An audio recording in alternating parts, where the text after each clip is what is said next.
Reverb is the key to making your mixes sound deep, wide, and three-dimensional. But using reverb wrong is one of the fastest ways to make your mixes sound muddy, messy, and amateur. Rob here from musicianonamission.com, and in this video you're going to learn 8 simple, actionable tips for mixing with reverb that you can implement in seconds to make your music sound way more professional. But first, if you're serious about improving your mixes and you want to get better at mixing with reverb, make sure you grab the free reverb cheat sheet that I put together for this video and start using reverb like a pro in every single mix. So let's dive in with tip number 1, which is to use short decay times. So often I hear mixes from my students and from others where the decay time that's been used is way too long. And you can use a lot of reverb in your mixes. This comes down to personal preference. But if you use a lot of reverb and you're using long decay times, it's going to very quickly make your mixes sound messy. Now I'm going to give you a quick example of this. On this mix here, I'm going to turn up the room reverb so that you can hear what's going on.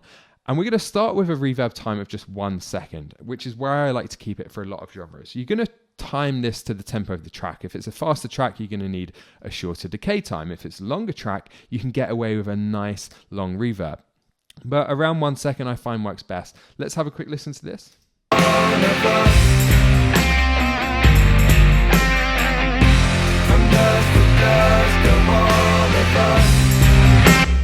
So way over the top, but hopefully you can hear how much reverb is going on there. And what I'm going to do now is just push this up to 3 seconds. So I haven't changed anything else, same level of reverb, everything else is the same. I've just increased the decay time. Now listen.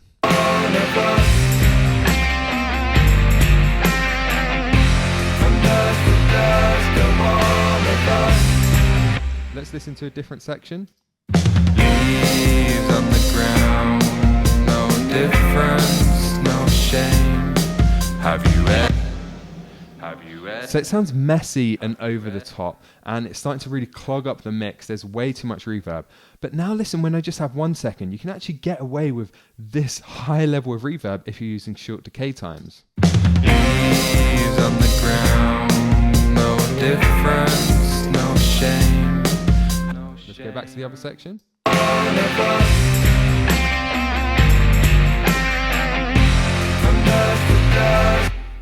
So it's still way too much reverb for my taste, but you can hear there how much of a difference that decay time can make. So err on the side of caution, use shorter decay times, and your aim here is for the reverb tail to drop off before the next hit or before the next crotchet or whole note.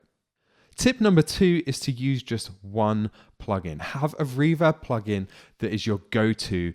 Learn it and use it all the time. And I advocate this for pretty much any type of plugin. Have one go-to compressor, have one go-to EQ, etc., etc.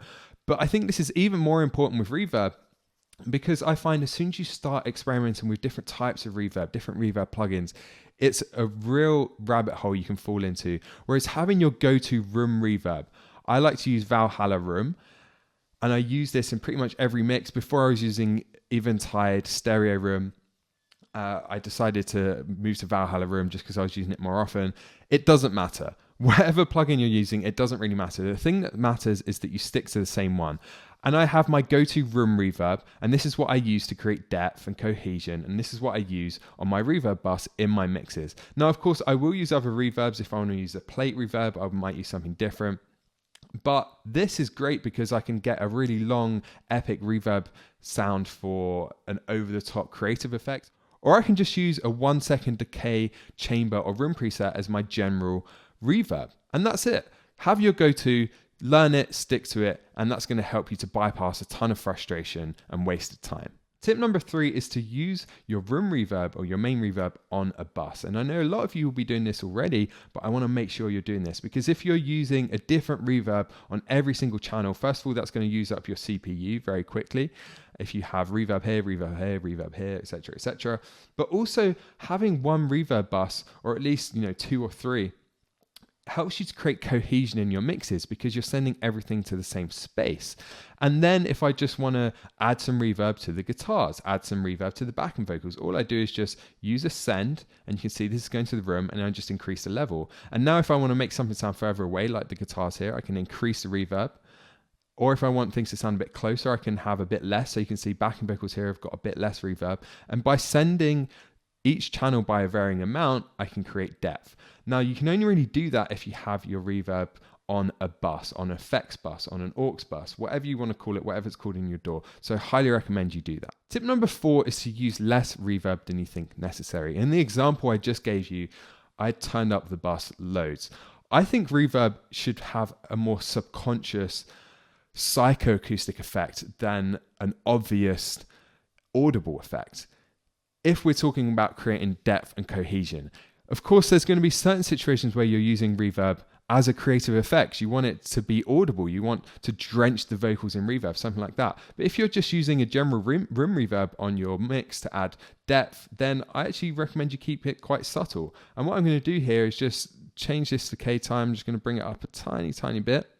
And I'm just going to bring this room reverb up until I'm happy with the level in the mix.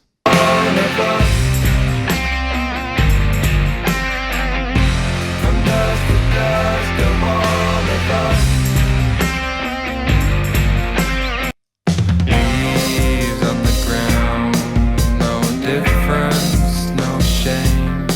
Have you ever seen me cry on a winter?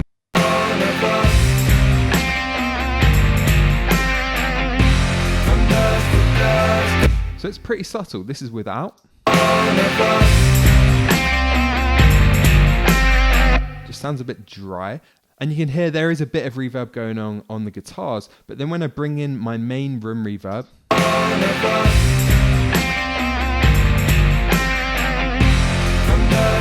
it creates depth, it creates cohesion, but it's subtle, it's not over the top. Let's flip between these.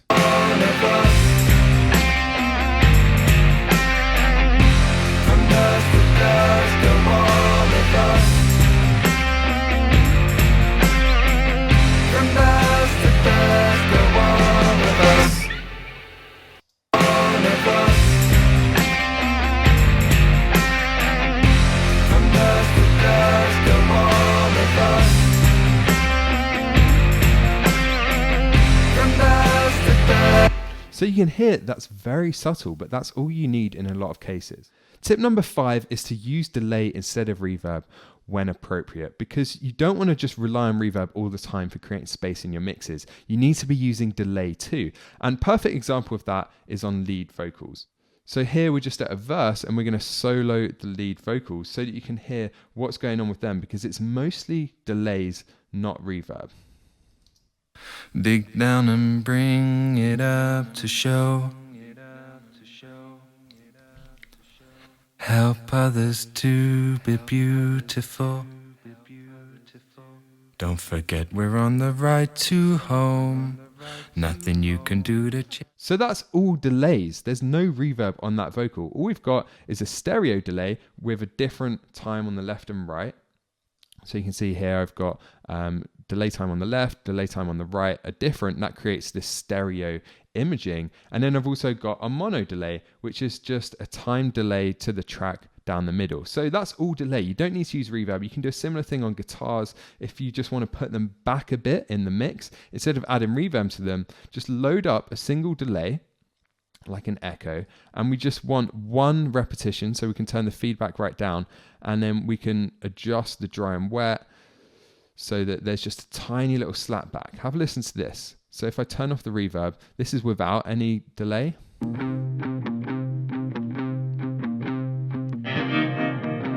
Let's bring that in.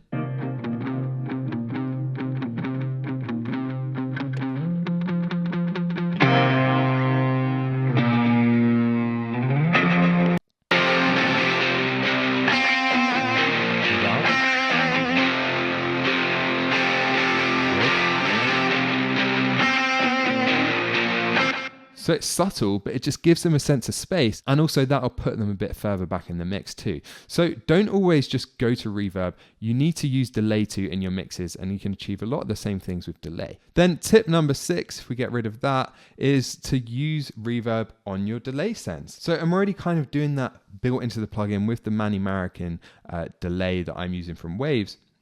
you can just hit this reverb button and bring some reverb in. So I'm not doing it there, but here you can see I've already dialed in some reverb on the mono time delay. So if your delay plugin has the ability to do that, you can do it. If not, just go to your delay send. And this is another reason why it's good to use effects on buses, because then I can just add some reverb here.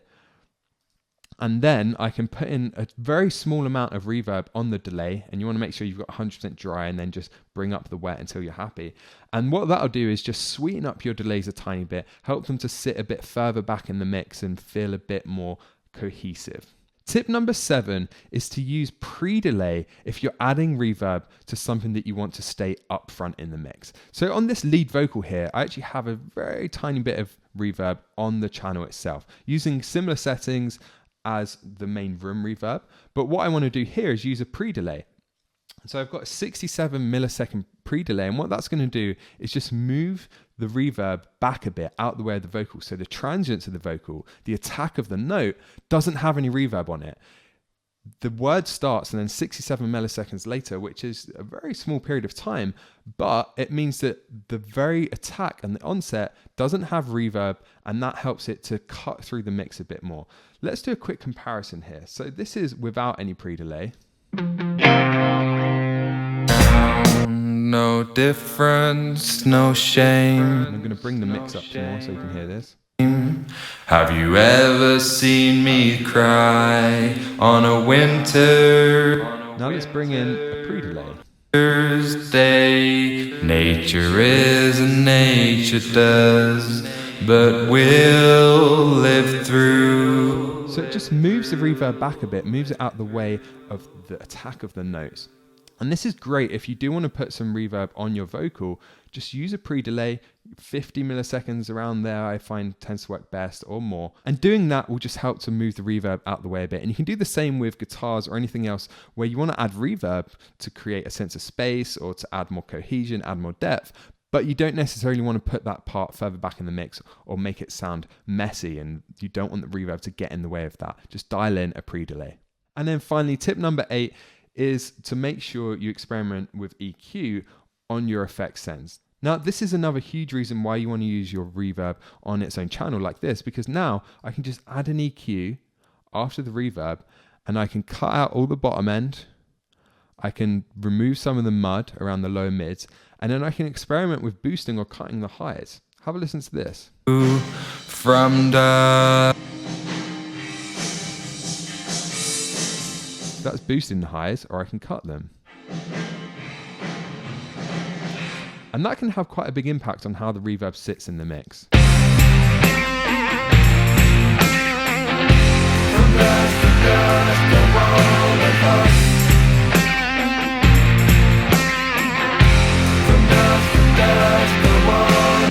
So when I increase the highs, it makes the reverb more obvious, but it also adds a sense of air to the mix. And when I cut them, it makes the mix sound warmer, maybe muddier. That's something you want to be careful of.